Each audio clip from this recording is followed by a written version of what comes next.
Hello, and welcome to the very first episode of Financial Security Advice for Canadians. I am your host, Tom Johnson. I'm a financial security advisor with Cascade Financial Group in Winnipeg.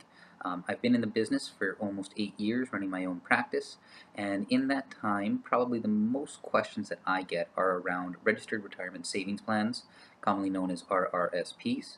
A lot of my clients have owned RRSPs in the past without truly understanding them or even knowing why they bought RRSPs in the first place.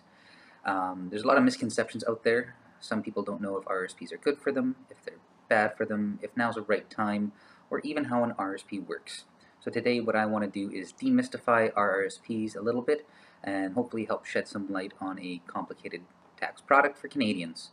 I use a really simple analogy when it comes to RRSPs. I liken it to a sticky label. That is all an RRSP really is a sticky label that you can put on almost any investment. You can hold stocks, bonds, mutual funds, cash, savings accounts, GICs, all in your RRSP, and all you have to do is label it an RRSP, and voila, there you go, you've created an RRSP account. We haven't done anything to change the underlying investment. They're still going to behave the same, the performance is going to be the same with or without the RRSP label. What we've done with that label is changed how Canada Revenue Agency is going to tax the investment. Now, when it comes to RRSPs, there are 3 important tax considerations to keep in mind. The first one, the most common, or most commonly known, is that you get a deduction for every dollar you put into your RRSP. The way deduction works is it reduces your taxable income on paper. So for a Manitoban who makes $50,000 in salary in a year, if they put $5,000 into an RRSP, they're going to be taxed as though they only made $45,000 that year. And in Manitoba, that works out to around $1,500 in income tax savings. On the reverse side, the second consideration is what happens when I take money out of an RRSP.